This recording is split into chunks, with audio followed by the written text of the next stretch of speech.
अस्सलामुअलैकुम मेरी प्यारी यूट्यूब फैमिली, कैसे हैं आप सब। उम्मीद करती हूँ आप सब ठीक ठाक होंगे, खैर आफियत से होंगे। तो आज हम हाज़िर हुए एक नए व्लॉग के साथ। अगर आप मेरे चैनल पर न्यू हैं तो मेरे चैनल को लाइक शेयर और सब्सक्राइब करना मत भूलिएगा। व्लॉग शुरू करते हैं तो वही जी, सुबह की रूटीन। सुबह बच्चों को भेजा स्कूल और नाश्ता वगैरह दे के और काम शाम किया, घर का सफाइयाँ वगैरह की। और यहाँ पे मैंने आज बनानी थी अरवी और चिकन का सालना। ये जो अरवी के छिलके उतारने बहुत मुश्किल और बहुत टफ़ काम होता है, और इनको मैंने जल्दी जल्दी स्पीड मार के जल्दी से उतार लिया।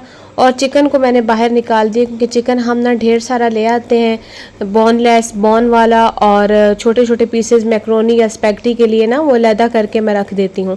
इससे ये होता है कि आसानी हो जाती है, जब घर में कोई आए तो बंदा अलहदा अलहदा जो हिस्से होते हैं वो निकाल ले और बंदा बना लेता है। और यहाँ पे मैंने ना जो मैंने अरवी में डाला था वो चिकन निकाला और उसको पानी के नीचे रखा, कुछ देर वो पिघल जाए। और यहाँ पे मैंने ना अरवी को फ्राई करके बनाना था। तो ये बहुत ही मज़ेदार तरीके से अरवी बनती है, बहुत ही डिलीशियस अरवी बनती है। अरवी को मैंने गोल गोल काट लिया था, थोड़े से मोटे साइज़ में काटा था। और इसको मैंने अच्छी तरह से फ्राई करके जब ये गोल्डन ब्राउन हो चुकी थी तो मैंने इसको ना निकाल के प्लेट में अलहदा कर दिया था। इस तरह ये बहुत ही मज़े से बनती है, आप लाजमी ट्राई कीजिएगा। मोस्टली लोग जो होते हैं वो अरवी को ना उबाल के बॉयल करके भी बनाते हैं, उसका तो मुझे कोई आइडिया नहीं है, वो मैंने नहीं बनाया, लेकिन सुनने में वो भी काफ़ी मज़े की बनती है। लेकिन इस तरह से अगर आप ट्राई करेंगे तो इंशाल्लाह ये भी मज़े की बनती है। और इनको मैं चेक कर रही थी और ये वाकया में ही गल चुकी थी। और यहाँ पे मैंने लहसुन को ना फ्राई कर लिया था उसी ऑयल में जिसमें से मैंने अरवी को निकाला था। और मैंने 2 टमाटर लिए बड़े साइज़ के, उसको भी मैंने अच्छी तरह से 10 मिनट फ्राई करके इनको अब मैंने करना था ग्राइंडर। और ग्राइंडर मशीन ली और इनको मैंने अच्छे तरह से ग्राइंड कर लिया। बस जी, आप लाजमी ये रेसिपी ट्राई कीजिएगा, इंशाल्लाह आपको ये रेसिपी पसंद आएगी। और ये बहुत ही मज़ेदार अरवी बनती है। वैसे अगर सिंपल तरीके से भी बनाए वो भी मज़े की बनती है, लेकिन वो उसमें ये है ना कि मुझे वो वाली अरवी नहीं पसंद जो हम जो सिंपल तड़के पे फेंक के और बनाते हैं। बनती तो वो भी अच्छी है, लेकिन ये वाला जो है ना ये वो काफ़ी मज़ेदार बन जाती है। तो यहाँ पे मैंने ना सारे जो है ना लहसुन जो मैंने फ्राई के लिए किए थे वो निकाल के उसको मैंने ग्राइंडर मशीन में डाला। और यहाँ पे जो ऑयल बचता रहा, बस ये वही ऑयल का सिलसिला चला आ रहा है जो मैंने अरवी के लिए डाला था। थोड़ा सा डाला था, हम ऑयल इतना इस्तेमाल नहीं करते हैं क्योंकि ऑयल भी नुकसानदेह है सेहत के लिए, तो कम ही इस्तेमाल करना चाहिए। कैस्ट्रोल की बीमारियां और भी काफ़ी बीमारियां हैं। तो इंशाल्लाह मैं आपको अपनी वीडियो में ना वज़न जो है ना, वेट जो है लूज़ करने का तरीका भी बताऊँगी। तो वेट लूज़ के काफ़ी तरीके हैं। और मेरी एक प्यारी सिस्टर का कमेंट्स भी आया है कि आपने हमें वेट लूज़ का ना बताना है। तो लाजमी मैं इंशाल्लाह नेक्स्ट जो वीडियो है वो शेयर करूँगी वेट लूज़ पे। काफ़ी चीज़ें होती है जिससे वेट लूज़ होता है, और सबसे इम्पोर्टेंट जो चीज़ है वो है वॉक, जो बहुत ज़रूरी है वेट लूज़ के मामले में, वो लाजमी करनी चाहिए। वॉक से ये होता है कि इंसान काफ़ी हद तक एक्टिव भी होता है और वेट जो है वो भी काफ़ी हद तक लूज़ हो जाता है। और यहाँ पे जी मैंने उसके ऊपर डाला चिकन, ऑनियन को अच्छी तरह से ब्राउन करके, और सारे ना स्पाइसेस डालने स्टार्ट कर दिए। स्पाइसेस मैं इतने ख़ास डालती नहीं हूँ, बस मेरे पास 2-3 स्पाइसेस जो हैं वो ख़ास किस्म के हैं। सालन मसाला और सब्ज़ी मसाला मैंने शान वालों का लिया हुआ है, और बाकी वही गरम मसाला, हल्दी और ब्लैक पेपर और रेड पेपर तो और नमक, ये सारे मसाले मैंने ऐड करके इसकी अच्छी तरह से भुनाई की। और इसमें से ना मैं हल्का हल्का पानी भी डालती गई, क्योंकि जो सालन है वो बिल्कुल साथ कढ़ाई के लग रहा था। चिकन को अच्छी तरह भूनना है। चिकन को भूनने से ये होता है कि चिकन में से जो स्मेल आती है वो बिल्कुल भी नहीं आती अगर इसको प्याज के ऊपर भूना जाए। तो प्याज के ऊपर अच्छी तरह से भुनाई करके 10 मिनट तकरीबन मैंने इसको अच्छी तरह से भूना। जब ये गोल्डन ब्राउन और तेल छोड़ना शुरू कर दिया चिकन ने, तो फिर मैंने इसके ऊपर वो ग्राइंड किया हुआ ना डाले पेस्ट किए हुए टमाटर, और उसमें जो मैंने डाला था लहसुन, ये अच्छी तरह से डालकर इसको मैंने अच्छी तरह से मिक्स करके ना ढाँप दिया। 10 मिनट इसको ढाँपने पे लगाए, क्योंकि जो चिकन है उसने भी गलना था। तो 10 मिनट मैंने इसको छोड़ दिया। तो ये रेसिपी आपने लाजमी ट्राई करनी है, और ये बहुत ही जल्दी क्विक बन जाता है। बाज़ औक़ात इंसान के पास टाइम नहीं होता तो ये जल्दी जल्दी से बन जाती है। बस ये टाइम भी हमें मैनेज करना पड़ता है, और टाइम मैनेज किया करें, नमाज़ पढ़ा करें। सबसे बड़ी जो चीज़ और इम्पोर्टेंट चीज़ जो इंसान को वेट लूज़ में काम आती है वो नमाज है। आई थिंक 5 वक्त की वॉक जो है उससे बढ़कर वॉक कोई नहीं है। 5 वक्त की नमाज से 5 वक्त की वॉक भी होती है। तो ट्राई किया करें, कोशिश करें कि नमाज को ज़्यादा टाइम दें, तो ये है कि इसमें भी आपको बहुत ज़्यादा फ़ायदा होगा। एक तो ज़हनी जो है ज़हनी सुकून मिलता है नमाज़ पढ़ने से, और वॉक भी होती है। और अक्सर हमारे सर में दर्द होता है तो हमें सजदा करना चाहिए थोड़ा सा लंबा, तो इससे ये होता है कि सर का दर्द तो गायब हो जाता है। ये वाले जो तरीके हैं ना जो हमने इस्लाम ने बताए हुए, अगर हम इसको फॉलो करें तो हम इंशाल्लाह सेहत याब हो जाएंगे और बहुत सी मुश्किलात से निकल कर आसानियों में आएंगे इंशाल्लाह। तो यहाँ पे जो हमारे हैं टमाटर जो है वो अच्छी तरह से ना मिक्स हो गए थे, और इन्होंने भी ऑयल जो है ना वो छोड़ दिया था। तो अब मैंने डाली थी ऊपर जो फ्राई की हुई थी अरवी डाली, और ऊपर रखी एक ग्रीन मिर्च, और ये बहुत ही प्यारी अरबी बन चुकी थी। और आपने लाजमी ये रेसिपी ट्राई करनी है। और यहाँ पे मरियम भी आ चुकी थी। मरियम कपड़े वगैरह चेंज खुद ही करती है, और खुद ही भाई खाना आके स्कूल से आके खाना बिल्कुल नहीं खाती, क्योंकि स्कूल में जो है ना ये लंच ले जाती है।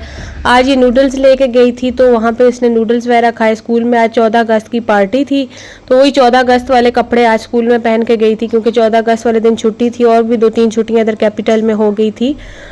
तो फिर आज स्कूल गई तो आज उनके स्कूल में फंक्शन था और वही कपड़े पहने हुए थे, तो कह रही कि मम्मा मैंने ये कपड़े नहीं उतारने। तो यहाँ पे टीचर वाला खेल रही थी। बच्चों को देख के मुझे भी काफ़ी याद अपनी आ जाती है बचपन की, कि बचपन में हम भी टीचर वाला खेलते थे। जैसे स्कूल में हम देख के आते थे वैसा करते थे। टीचर्स के कपड़े को देखना, अबाया पहना हुआ देखना, टीचर किस तरह नकाब करती है, इस तरह ना काफ़ी चीज़ें हम भी कॉपी करते थे। और मरियम को मैं देखती हूँ तो वो सेम वही खेलना, ऊंचा ऊंचा बोलना, दीवारों को मारना, और काफ़ी मरियम ना इस तरह के कॉपी करती है अपनी टीचर्स को। तो यहाँ पे बैठी हुई थी और बच्चे इसने इकट्ठे किए हुए थे। ऊपर वालों के भी 3 बच्चे हैं और अपनी सिस्टर को भी बिठाया हुआ था, मुंतहा को, और उनके साथ ना काफ़ी खेल रही थी। इस्लामाबाद में ना काफ़ी बारिशें हो रही हैं, बहुत ज़्यादा बारिशें हो रही हैं, और अल्लाह पाक हमारे कैपिटल हमारे मुल्क पाकिस्तान पर रहम करे। खैबर पख्तूनख्वा में तो काफ़ी कह रहे हैं कि सैलाब आ चुके हैं, अल्लाह पाक उन पर भी रहम करे और नगहानी आफत मुसीबत से बचाए, क्योंकि बहुत ज़्यादा मुश्किलात होती है और हम तो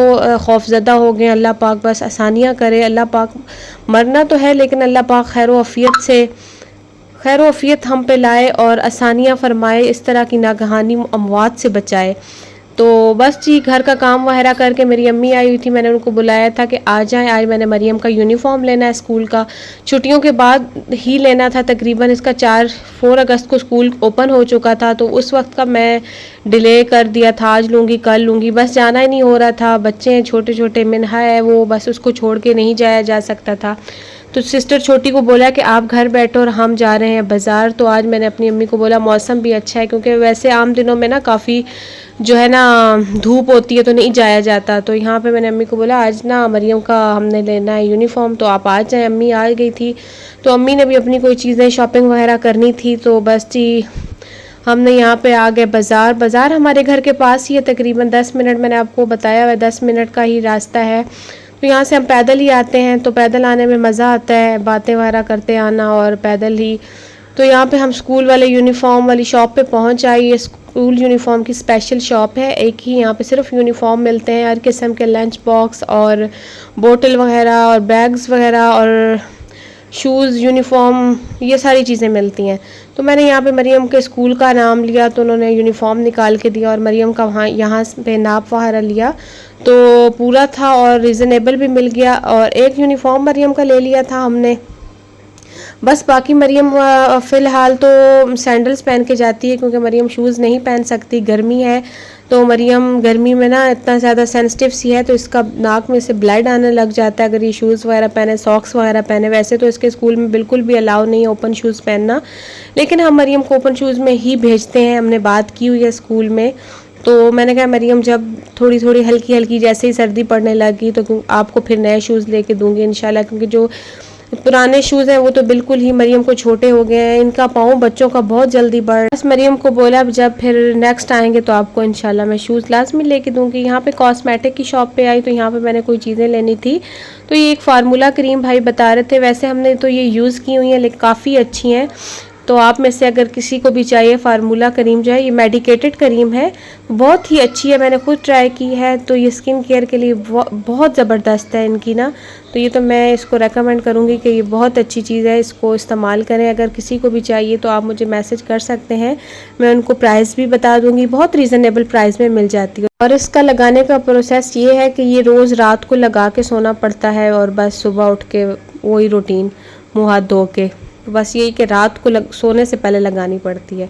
और यहाँ पे आए, एक शूज़ की शॉप थी, सैंडल्स वगैरह थे, तो यहाँ पे अम्मी ने कुछ लेना था, लेकिन अम्मी को कुछ पूरा नहीं आता, अम्मी का साइज़ का कुछ नहीं मिला, तो हम यहाँ से भी निकल आए। और यहाँ पे एक और शॉप थी, मैंने ना मिन्हा के कपड़े लेने थे। मिन्हा के जो है ना कपड़े नहीं थे, वही जब पैदा हुई थी तो हमने कुछ कपड़े ख़रीदे थे और वही चल रहे थे, तो मैंने कहा अब ना मिन्हा की कुछ थोड़ी बहुत शॉपिंग करूँगी। और यहाँ पे मरियम लोगों को जो भूख लगी थी, हालांकि घर से खाना वगैरह भी खा के आए हुए थे, फिर भी मरियम, जब बच्चे आते हैं बाज़ार में ऐसी चीज़ें देखते हैं तो इनको और भी भूख लग जाती है। तो यहाँ पे मैंने मरियम को समोसा और रोल लेके दिया, और साथ मेरा भतीजा मोहम्मद भी था और अम्मी भी थी। अम्मी ने तो नहीं खाया, हम क्योंकि घर से खाना खा के चाय वगैरह पी के आए हुए थे, तो बस यहाँ से बच्चों को कुछ खाने की चीज़ें लेके दी। और यहाँ पे एक आंटी थी, उसकी शॉप पे हमने कोई और चीज़ें ली, कुछ कॉस्मेटिक की चीज़ें रहती थी वो हमने परचेज़ कर ली थी। और यहाँ पे हम आए मिन्हा की शॉपिंग करने। मिन्हा के लिए काफ़ी खूबसूरत खूबसूरत कपड़े लगे हुए थे, मिन्हा के साइज़ के थे, मरियम के, मुंतहा के, बस जी यही शॉपिंग थी, मिन्हा के कपड़े लिए और अब हम घर वापस आ गए। मिलते हैं जी आपके साथ नेक्स्ट व्लॉग में। आप लोगों के लिए ढेर सारी दुआएं, हमें भी अपनी दुआओं में याद रखिएगा। अल्लाह हाफिज़।